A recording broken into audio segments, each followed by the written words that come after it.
Hay un después, un podcast de Funeraria Hogar de Cristo sobre la vida, la muerte y las conversaciones que nos hacen humanos, con Mariana Derderian.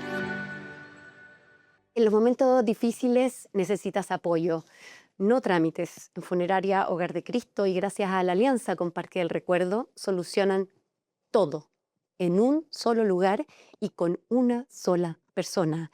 Servicio funerario, velación, cremación, trámites, todo. Déjalos cuidarte. Hay un después. Es sacerdote jesuita perteneciente a la Compañía de Jesús desde el año 2001. Fue ordenado sacerdote en 2012 y hoy es capellán general de las fundaciones Hogar de Cristo desde el 2018. Hoy, con José Jurasek, más conocido como Padre Pepe, hablaremos sobre la intersección entre la pobreza y la muerte y el ciclo de la solidaridad del Hogar de Cristo. Padre Pepe, muchas gracias por estar aquí. Te voy a dar un beso.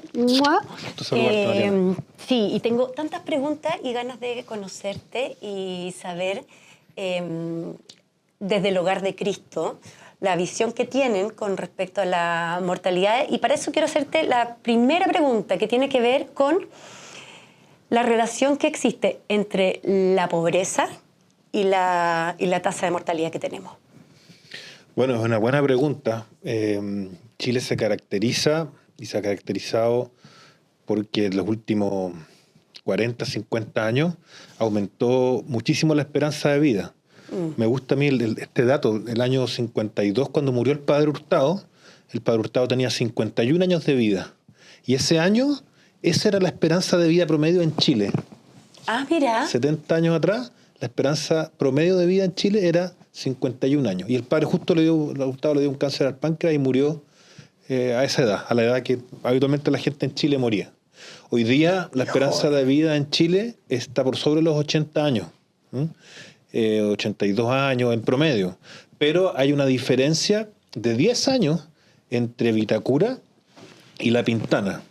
La pobreza, entonces, hace que las personas mueran antes por asuntos de distinta naturaleza, de alimentación, acceso a la salud, trabajos más duros, etcétera. Hay algo que se podría decir. Entonces, bueno, particularmente la muerte, así como en la vida, digamos, pero específicamente en la muerte y en el momento de la muerte, esa desigualdad, por así decirlo, en la que vivimos, se nota muy patentemente, tanto así que significa 10 años de vida menos. Imagínate lo que significa eso. No, lo encuentro absolutamente significativo y efectivamente yo creo que habla de todos los problemas que tenemos como por resolver como sociedad.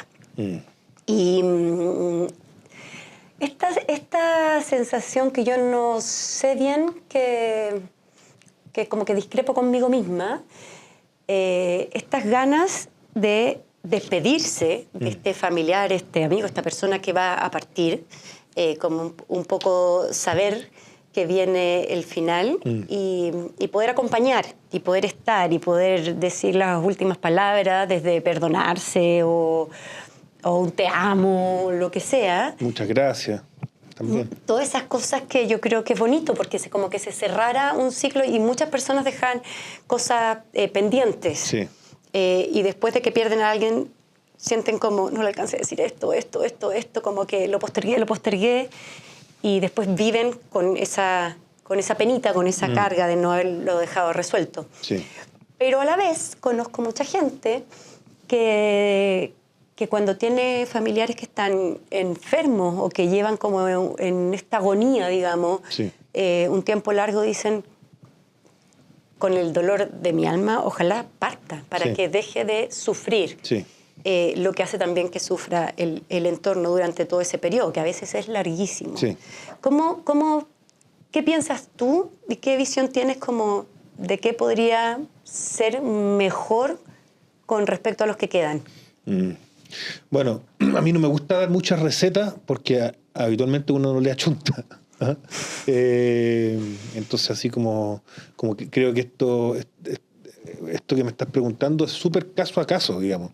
Cada persona, cada familia es distinta y tiene desde lugares distintos, desde creencias distintas, desde formas de decir las cosas o de callar las cosas es distinta. Entonces creo que eso hay que respetarlo mucho. Una de las cosas preciosas que me toca a mí en mi rol como capellán general del Hogar de Cristo, y lo que veo que hacemos, es que muchas veces las personas que atendemos, que acogemos en el Hogar de Cristo, nos transformamos como en su familia. Me ha tocado a mí acompañar a personas en sus últimos días de vida. Tenemos hasta ahora unas salas de cuidados paliativos de fin de vida, que en Recoleta en particular, nuestra residencia ahí.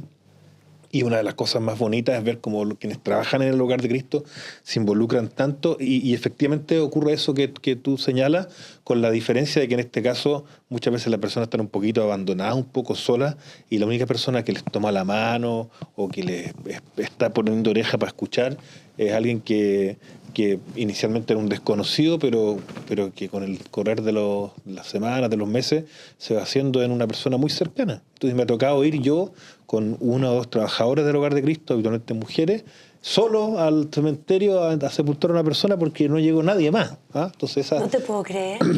Y por ejemplo, estas personas que mueren en la calle, sí. También me ha tocado... que viven en situación de calle y que sí. finalmente se acercan al hogar. ¿Tú has estado así como tomándole la mano a alguien en su último momento o poder transmitirme un poco la sensación que tienen estas personas cuando ya se ve que es un desenlace inminente? Me ha tocado eso más bien en nuestra hospedería o en nuestra residencia. Así alguien en la calle, así como tú lo escribes, no. Pero sí me ha tocado, tú sabes que hay una ley en Chile que obliga cuando alguien muere a que un familiar directo firme los papeles, y si no, no lo puede sepultar. Entonces nos ha tocado que alguien muere en la calle y que hay que salir a buscar entonces a los familiares. Y entonces un mes y medio después poder celebrar el funeral porque logramos dar con la hija, con la suegra, porque hace mucho tiempo que no tenían contacto y no había a quién acudir. Si alguien se muere en la calle, ¿a qué teléfono llamo? Entonces nos ha tocado eso. Me parece que ahí la ley podría mejorar. O sea, porque si la persona no tiene a nadie, por ejemplo... Pero todos tenemos a alguien, aunque sea... O sea, todos nacimos en una familia o tenemos algún Pero no pariente. siempre podéis, me imagino, lograr encontrar a ese familiar. No, pero lo que habitualmente ocurre es que alguien se entera y está bien, es bien razonable que en el fondo que esto esté en la ley, porque en el fondo es como para que te acompañe alguien o para que tu gente que fue cercano de tu familia, bueno, al menos se entere, pues. Y fue muy bonito poder acompañar. Me acuerdo el caso patente de un español que se había venido de Chile enamorado, tuvo su hija, después se separó de su mujer, 15, 16 años después murió, y de haber tenido una conversación de ¿por qué no se vuelve usted a España? No, porque quiero volver a ver a mi hija. Y logramos que se encontrara con su hija cuando ya había muerto. Me tocó a mí celebrar ese funeral. 6 personas, y es una cosa bien impresionante eso. De las cosas potentes que me ha tocado vivir en mi vida. Hoy lo encuentro así. Sí.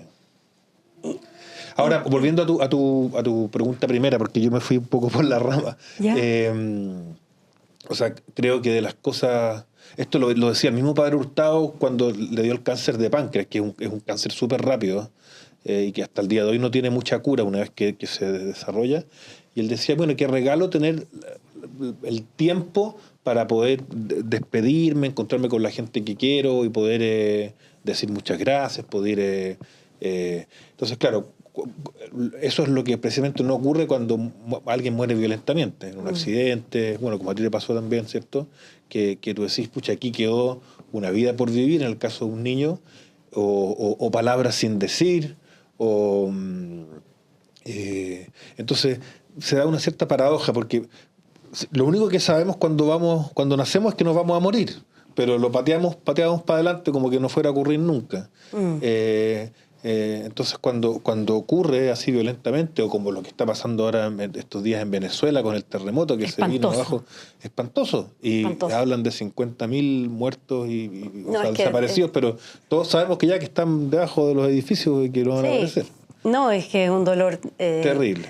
Terrible, que yo creo que la sociedad, y ninguna sociedad en el mundo debe estar preparada para eso, porque claro, es de una magnitud que no, yo creo que ni siquiera desde acá alcanzamos a dimensionar. Sí. Oye, me gustaría hablar de los servicios gratuitos que le ofrece el Hogar de Cristo a la comunidad. Claro. Porque encuentro muy valioso y muy importante que quizá hay gente que no lo sabe y que sí pueda como enterarse de lo lindo que hay detrás. Bueno, claro, y aquí es importante decir que, claro, está la Fundación de Beneficencia Hogar de Cristo, que está presente en todo Chile, que tiene 82 años, o casi 82 años. Hay que ser justo. Octubre del año 44. Y 10 años después, ya había muerto el padre Hurtado, se funda la funeraria del Hogar de Cristo, que se funda inicialmente para prestar servicios funerarios a las personas que atendía el Hogar de Cristo, pero además para ofrecer servicios pagados, y con eso se empezó a financiar la operación del hogar. Y eso sigue funcionando hoy día. O sea, somos una funeraria, la funeraria del Hogar de Cristo, que presta servicios pagados, pero hay una parte una parte de los servicios que presta son gratuitos a las personas que atienden el Hogar de Cristo que fallecen en nuestros servicios y programas del Hogar de Cristo. Entonces, el año pasado creo que fueron del orden de 118 personas que se nos murieron en el hogar, y entonces la funeraria les prestó un servicio de funeral al más alto nivel, digamos, sin ningún tipo de... O sea, exactamente igual que cualquier otro, procurando dignificar la vida de la persona en ese momento, especialmente de la muerte. Entonces esa es una de las cosas que nos enorgullece también que hace el hogar. Y no sé si tú sabes también, tenemos un servicio que partió hace un tiempo, ¿ya?, que se llama Dignifica, que aquí cambió también la ley. Cuando moría una guaguita o un mortinato se llama, o sea que nace muerta, no sé el detalle ahí, me disculpan pero en el fondo antes se trataba cuando moría una guaguita en la guata de su mamá, digamos, claro, tenían que sacarle todas esas cosas, unas cosas así. Hasta hace poco esos restos de ese niño o niña eran tratados como restos médicos y se incineraban en el hospital. Bueno, hubo un cambio en la ley que permite darle un nombre a ese niño. Si un niño de gestación de 8 meses ya tiene cara, mano, forma. Y además también prestamos entonces un servicio gratuito de la funeraria del Hogar de Cristo en convenio con muchos hospitales y clínicas para poder acompañar a esa mamá, a ese papá, a esa familia que perdieron esa guaguita, que tenían ilusión, que tenían una cuna, una pieza pintada. Y que ya se considera ser humano, digamos. Por supuesto, ya tenía nombre, habitualmente le ponemos el nombre por ahí por el tercer, cuarto mes, empieza la discusión, Sí. Y ya, pues le vamos a poner tal nombre. Ya tiene nombre, ya tiene sueño, y entonces la funeraria del Hogar de Cristo también presta ese servicio gratuito a estas... Y uno lo considera un hijo. Por supuesto que sí. Absolutamente. Pero hasta hace poco ni siquiera se podía inscribir en el registro civil, ahora se puede inscribir en el registro civil con nombre, con apellido, con el día en que vio la luz, aunque haya muerto a las horas o a los minutos. Y eso también lo hace la funeraria del Hogar de Cristo con mucho cariño y tratando de dignificar, precisamente ese es el nombre del programa, este momento tan importante para las familias. Oye, y otra cosa que a mí me parece muy preciosa que hace la Fundación y que yo creo que también lo llena de orgullo a ustedes es el tema de las utilidades, porque en el fondo los servicios por los que sí se cobran, ese dinero que ingresa lo destinan a otras obras maravillosas. Exactamente. Claro, el presupuesto anual del Hogar de Cristo, que hay que separar, la Fundación de Beneficencia con la funeraria. Sí. Entonces, el presupuesto anual del Hogar de Cristo deben ser alrededor de 50.000 millones de pesos. Es una fundación bien grandota, como una Teletón y media. Y aprovecho de agradecer aquí a través de las pantallas a todas las personas que son socias del Hogar de Cristo, porque el 50% de ese presupuesto se financia con los aportes mensuales de personas, que son cerca de 380.000. Entre el promedio ponen entre 8 y 10 lucas al mes, y con eso financiamos nuestro trabajo. Pero además tenemos estas empresas sociales, le llamamos así, una de ellas es la funeraria, y que la utilidad de la funeraria va íntegramente también a financiar parte de nuestro trabajo. Entonces, es muy bonito porque en el fondo... como un ciclo, sí, que se mantiene, sí, y que también procura educar a niños. Exactamente, porque tenemos jardines infantiles y salas cunas, tenemos las hospederías, que quizás es lo más conocido, para personas en situación de calle, residencias para personas mayores, para personas con discapacidad. Que yo creo que la gente no sabía lo de los niños, lo de las salas cunas. Sí. Como que creo que la gente lo tiene mucho más asociado al fallecimiento de los familiares, pero encuentro tan bonito este ciclo completo que hacen que en el fondo el dinero lo destinan a seguir mejorando la calidad humana de las personas. Exactamente. Sí, pues entonces es una especie de cadena de solidaridad, digamos, que procura acompañar en el dolor a las personas que han perdido un ser querido, pero a través de ese servicio sostener también la vida y las esperanzas, digamos, de muchas personas. Al año atendemos como a 35.000 personas en el Hogar de Cristo en todo Chile. Wow, una sinergia realmente perfecta y que cierra redondito. ¿Tú has tenido pérdidas personales? Solo de mis abuelos paternos. Bueno, a mi abuela materna no la conocí, la abuela María Luisa Maruja le decían. Murió cuando mi papá tenía 17 años. Así que he escuchado mucho de ella, pero no la conocí.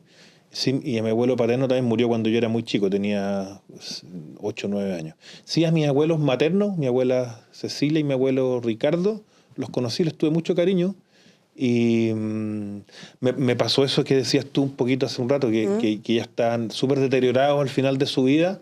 Mi abuela había sido diabética, se pinchaba, todas esas cosas, se medía el azúcar, se cuidaba, qué sé yo, todas esas cosas, pero ya al final de la vida, tú sabes, la diabetes genera estas dificultades multiorgánicas, ¿sí? Entonces al final también, Cari murió ya en octubre del año, creo que 2004, se me olvidan los números. Y mi abuelo murió 7 años después, en diciembre del año 2011.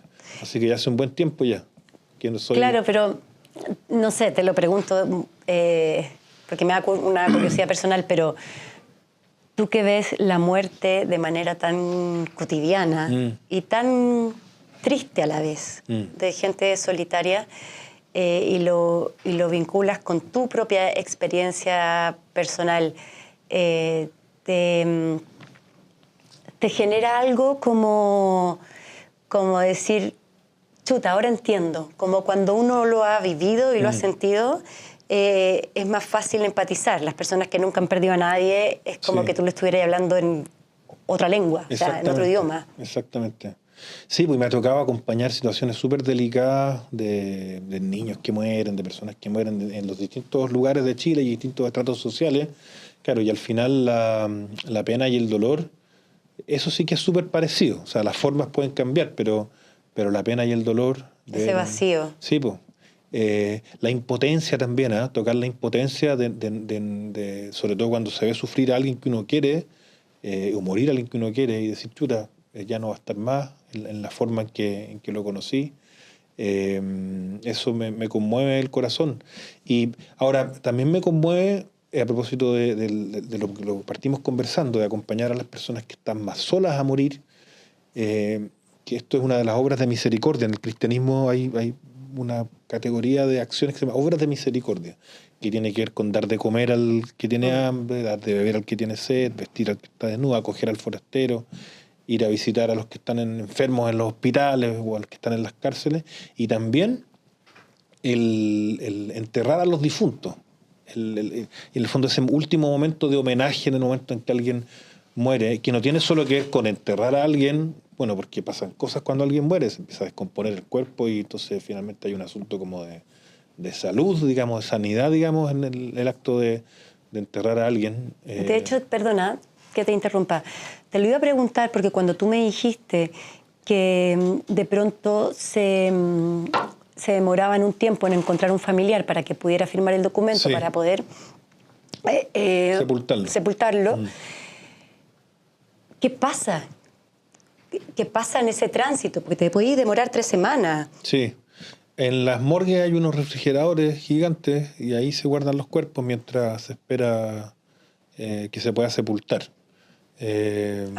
Sí. Como en las películas. Sí, pues las películas son ciertas, esas partes.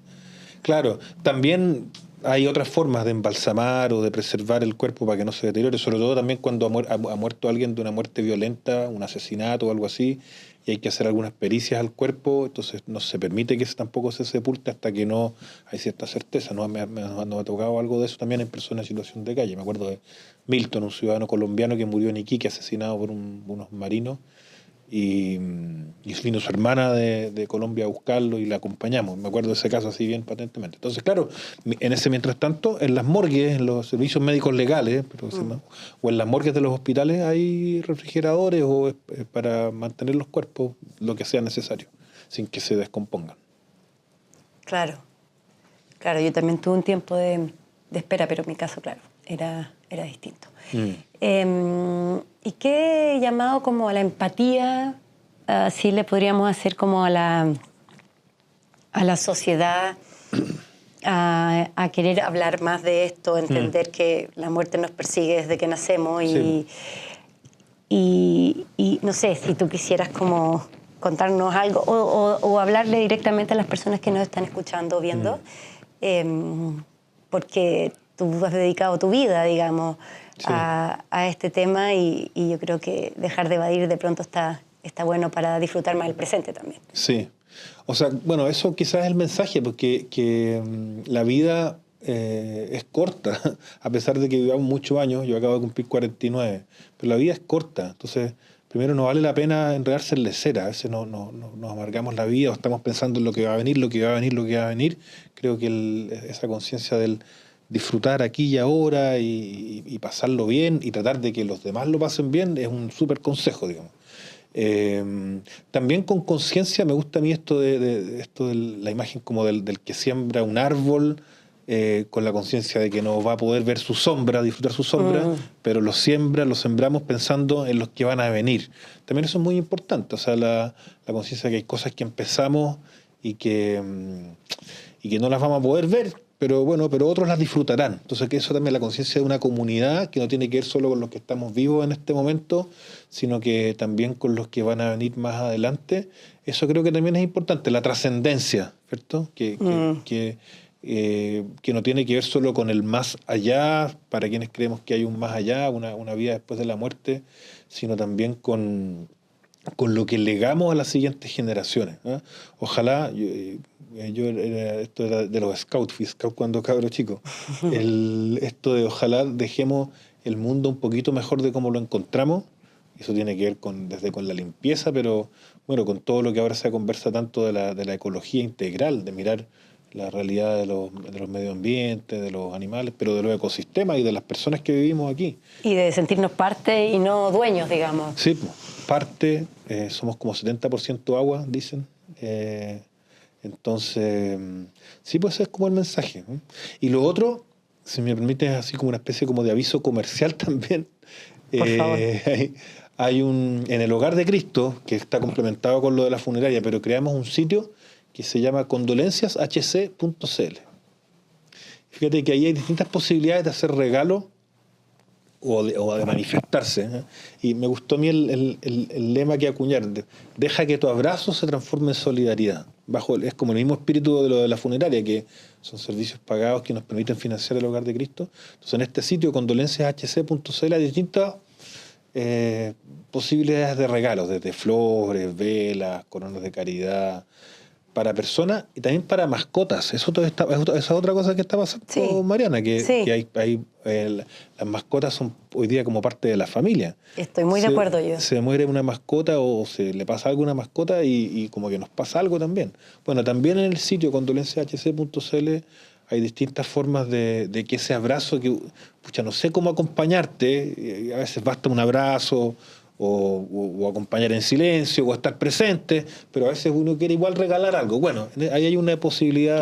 Qué lindo que lo comentes, porque yo no lo sabía, y yo lo que sí hago cuando le quiero hacer regalos a mi hijo es que compro árboles y reforesto en una institución que evidentemente reforestemos. Ah, sí conozco.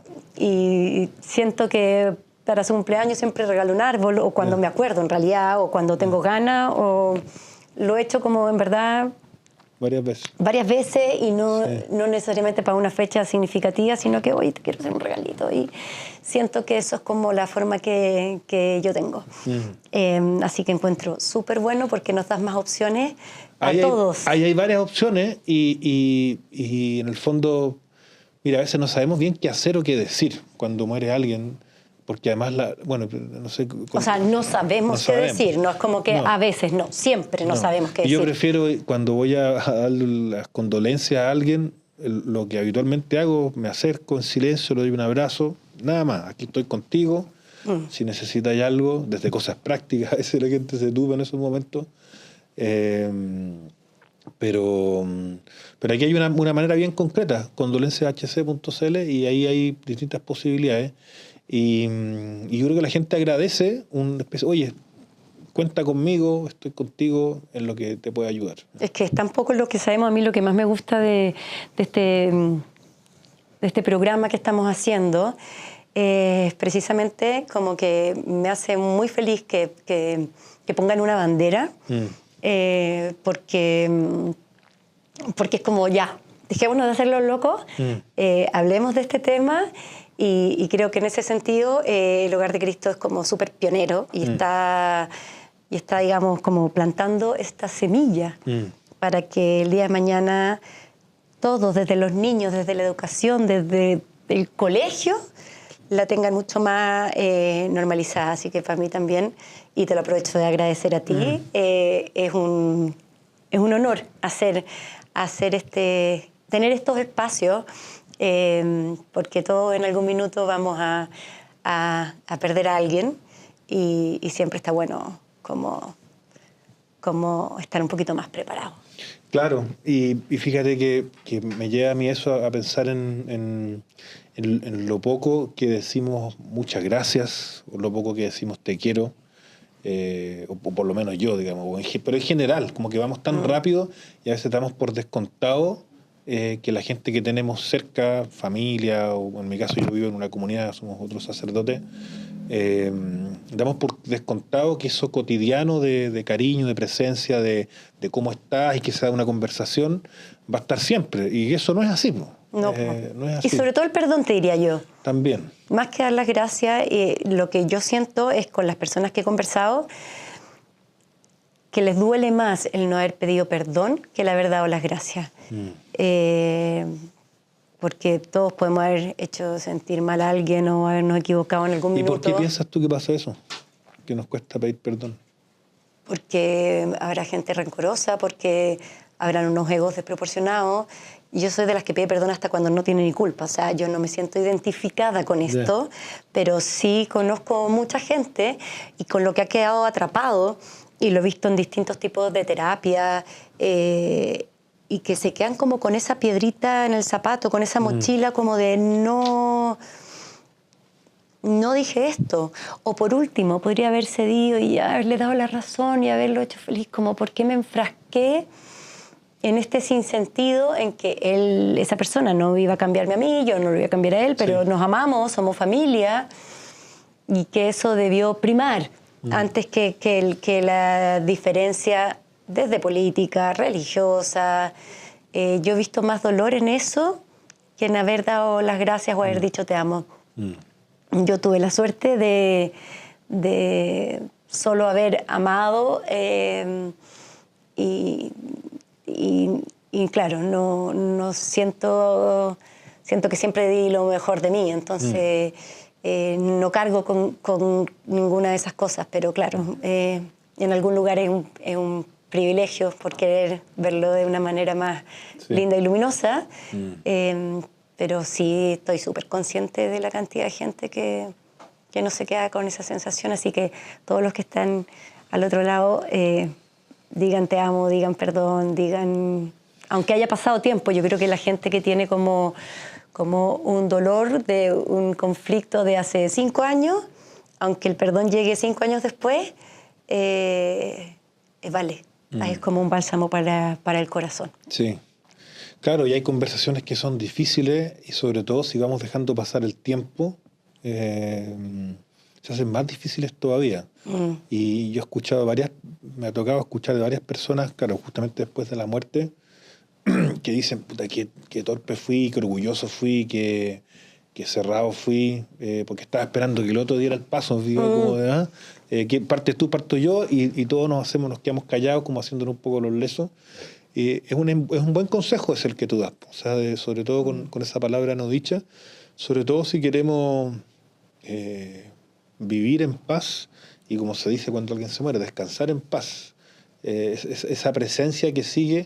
Yo he escuchado gente que dice, oye, me va a venir a tirar las patas, digamos, el muerto, o hay, o sea, he visto gente que era lo más incrédula que hay, pero cuando muere alguien y aquí da una palabra sin decir, como que hay un tipo de presencia que demanda un gesto, una palabra, digamos. ¿Ah? Sí. Bueno, sobre todo cuando han sido muertes más violentas. Tú sabes que lo de las animitas Sí. que son estas casitas En las carreteras. En las carreteras, al lado de los caminos, esas se ponen, bueno, con una cruz o con una imagen religiosa, una vela, con la foto de la persona, con el nombre, con la fecha en que murió, porque está esta idea de que si alguien muere no en su casa, sino que en la calle, bueno, va a quedar su espíritu como dando vueltas, digamos, y como no pudiendo estar en paz. Entonces, esa es la idea de la animita, de hacerle una casa a ese espíritu para que tenga un lugar donde poder descansar y donde poder recordarlo. ¿Ah? Y eso está presente, bueno, en toda América Latina, pero aquí en Chile uno lo ve, en cada esquina hay una... Sí. Hay algunas famosas en estación central, la de Romualdito, o cuando vi un accidente en las autopistas. Y está también, creo, en la ruta 78, Niña Hermosa, que está llena de peluches. Sí, pues le pasan a dejar peluche, o hay un accidente de un turbús también, o un bus ahí. Con estudiantes jóvenes. Sí. Entonces está esa idea de, chuta, estas personas murieron así violentamente, hubo conversaciones que no se pudieron tener, pero ese espíritu no va a estar en paz. Entonces es una manera que hemos resuelto de decir, ya, este es tu lugar y aquí te vamos a venir a ver después. ¿No? Y un acto de fe también, una creencia. Sí. Y ahí, claro, cada persona con su concepción y su manera de religión o filosofía de vida o espiritualidad de verlo. Oye, yo te quiero agradecer, Padre Pepe, por esta conversación, por contarnos todo lo lindo que hace el Hogar de Cristo, hace tantos años además. Y nada, hacerle una invitación a la gente porque efectivamente es un momento tan difícil que cuando uno... que es el momento en que tú querís que alguien te eche una mano, que alguien te ayude y poder hablar con una persona y que te ayude a solucionar todo, porque no es el momento para hacer trámite. Así que me parece que es para agradecer ese gesto de empatía con toda la sociedad y que la gente lo sepa porque es muy bonito. Bueno, muchas gracias. Muchas gracias. Un beso grande y muchas gracias por venir y estar aquí con nosotros. Gracias. Nos vemos en un próximo capítulo de Hay un Después. ¿Sabías que al preferir Funeraria Hogar de Cristo eliges ayudar? El 100% de las utilidades se destina a financiar los programas sociales de la Fundación, desde casas de acogidas para adultos mayores hasta reinserción escolar. Dale un sentido humano a esos momentos difíciles. Esto fue Hay un Después, un podcast de Funeraria Hogar de Cristo. En los momentos difíciles necesitas apoyo, no trámites. En Funeraria Hogar de Cristo y gracias a la alianza con Parque del Recuerdo solucionan todo en un solo lugar y con una sola persona. Servicio funerario, velación, cremación, trámites, todo. Déjalos cuidarte. Esto fue Hay un Después, un podcast de Funeraria Hogar de Cristo.